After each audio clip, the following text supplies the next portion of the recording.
तो जैसा कि हम सभी ये जानते हैं कि इस महीने 27 जुलाई की तारीख तक 6 राफेल फाइटर्स अपनी पूरी फुल्ली लोडेड कंडीशन में अंबाला एयरफोर्स बेस पे लैंड कर जाएंगे। तो चलिए आज की वीडियो में जानते हैं कि इन राफेल फाइटर्स में ऐसा क्या खास है जिसकी वजह से इंडियन एयरफोर्स इन्हें हमेशा से हासिल करना चाहती आ रही है। तो चलिए शुरू करते हैं।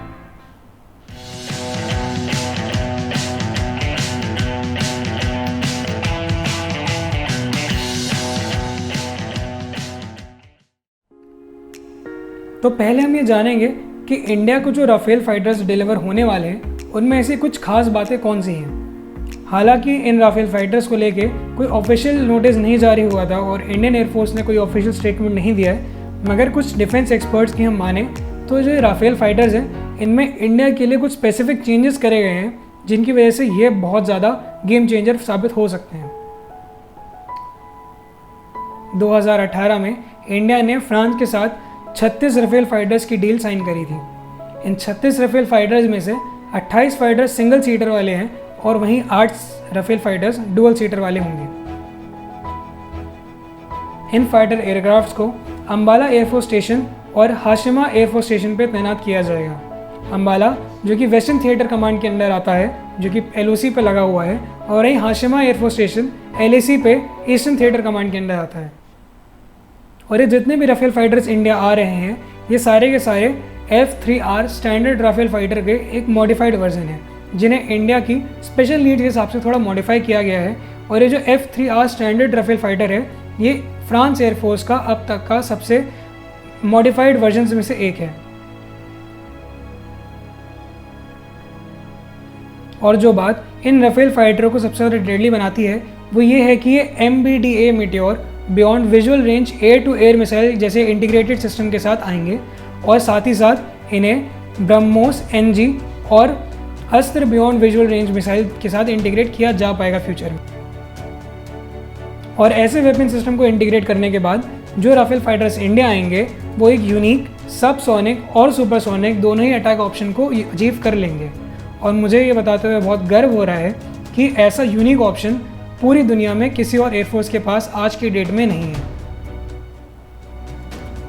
और ये जो फ्रेंच कंपनी डसॉल्ट का twin engine multi role fighter है इसे न्यूक्लियर डेटोरेंस जैसे मिशंस के लिए इस्तेमाल किया जा सकता है और ये ऐसे मिशंस को सफलतापूर्वक अंजाम करने के लिए काफ़ी सक्षम है और इसीलिए इसे एक ओमनी रोल एयरक्राफ्ट भी कहा जाता है। लेकिन जैसा आप में से कई लोगों को ऐसा लग रहा होगा कि जब ये 27 जुलाई को 6 राफेल फाइटर्स अपनी फुल्ली लोडेड कंडीशन में इंडिया आ जाएंगे तब इन्हें अगले 2-3 दिन के अंदर ही LAC पे तैनात कर दिया जाएगा। तो हम आपको बता दें कि ऐसा बिल्कुल भी सही नहीं है। इतनी जल्दी इन्हें एयरफोर्स में इंडक्ट नहीं किया जाएगा। हालांकि हम ये बता सकते हैं कि जो राफेल फाइटर्स आएंगे ये इंडिया के लिए एक गेम चेंजर ज़रूर साबित होंगे। और ये जो 6 राफेल फाइटर्स अपनी फुल्ली लोडेड कंडीशन में इंडिया आ रहे हैं 27 जुलाई को, इनके आने से पहले ही इनका वेपन सिस्टम अंबाला में सिर्फ वेपन स्टोरेज फैसिलिटी में स्टोर करके रख लिया जाएगा। लेकिन उसका भी ये मतलब नहीं है कि LAC पे अगले दिन ही तैनात कर दिए जाएंगे।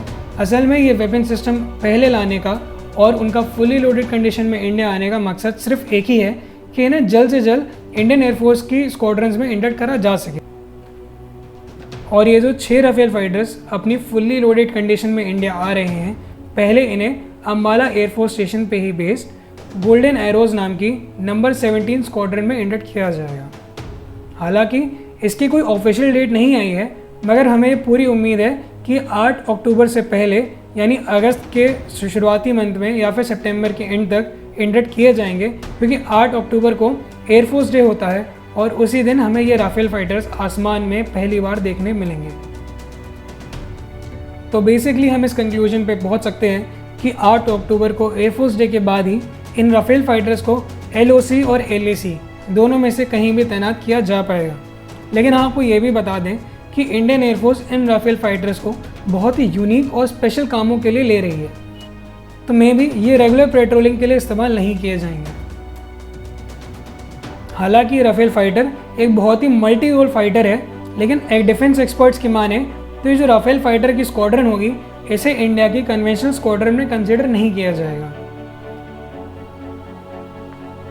जिसका मतलब यही निकलता है कि इस एयरक्राफ्ट को एयरफोर्स काफ़ी स्पेशल चीज़ों के लिए इस्तेमाल करेगी। जैसे न्यूक्लियर मिसाइल्स की एयर डिलीवरी के लिए इसे एक स्ट्रैटेजिक वेपन की तरह इस्तेमाल किया जा सकता है और पीओके जैसे रीजन में ये एयर स्ट्राइक करने के लिए काफ़ी सही रहेगा। और इन्हीं कुछ यूनिक स्पेसिफिकेशन की वजह से इस राफेल फाइटर को इंडिया की कन्वेंशनल स्क्वाड्रंस में कंसिडर नहीं किया जाएगा। तो आज के लिए इस वीडियो में इतना ही।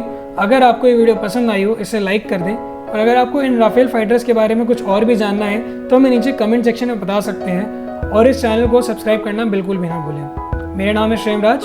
Thank you for watching my video. जय हिंद, वंदे मातरम।